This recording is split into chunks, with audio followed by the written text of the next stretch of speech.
But here's the thing, Raymond, the gun shop owner you just saw in the story, says this common sense approach doesn't always make sense. The energy is booming. Students and faculty members and more employees are gathering around and they're celebrating the watch party here tonight. White has maintained his innocence. He vows to stand in race, but some Ward 8 residents are worried about the state of their community. You will find out why the museum is honoring a genre of music born in the nation's capital. Thank you, Ava. They are doing it one postcard at a time. The concern is that with Republicans holding the majority in both houses of Congress under a Republican president, the discussion of statehood is dead on arrival.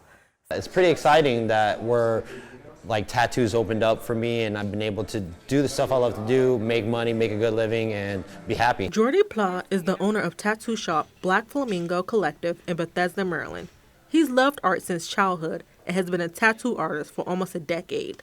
And he's a former contestant from the reality competition Ink Master. Pla has seen the industry grow over the years. The knowledge, the influx of actual art students going into the craft, they're changing what people thought was possible in the skin. Alejandro Guzman is an artist at Black Flamingo Collective. Given that the industry has evolved the way that it has, there's never been a better time to have quality work than now.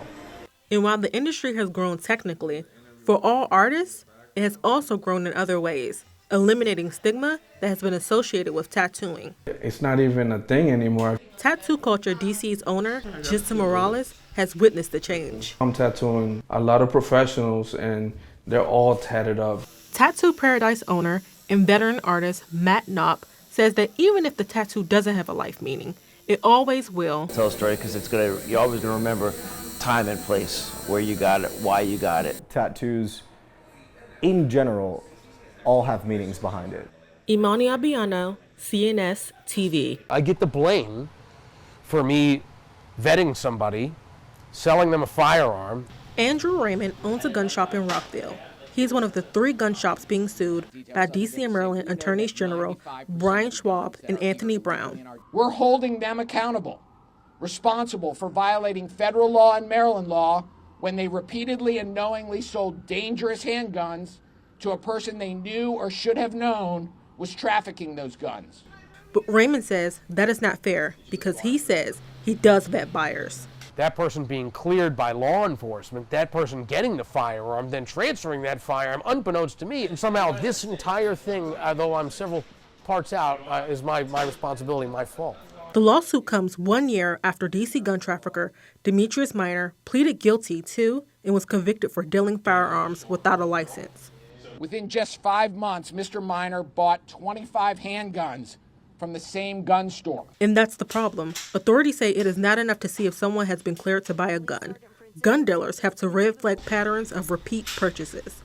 Here in Washington, D.C., 95% of illegal guns come from outside the district. But Raymond says, not so fast. Minor, who bought multiple guns from him, said he was a collector, making him eligible to purchase multiple guns. Still, at-large council member Robert White supports the lawsuit. I think this lawsuit sends a signal that states in the District of Columbia, which should be a state, take this issue seriously. And I think it's going to make gun sellers think twice. D.C. resident and pastor Delonte Galston is an activist and advocate to end gun violence. He wants more sensible gun laws by protecting people's rights. I don't subscribe to the notion that we should use guns. However, I understand that there are some who do. And for those who do, there's an amendment in the Constitution that protects their rights. People have a right to bear arms, but that doesn't mean that every single person should be able to own every single kind of gun. That is absolutely ridiculous. Imani Agbionu, CNS TV. My vote is precious. My vote is sacred. Philip Pinnell is an activist and has lived in Ward 8 for over 40 years. Why should I, as a voter, cast my vote for a severely diminished legislator?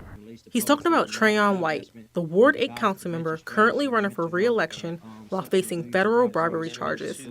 He has been indicted on accusations he used his former position for accepting bribes to renew government contracts with violence intervention programs and receiving kickbacks from them for securing those contracts.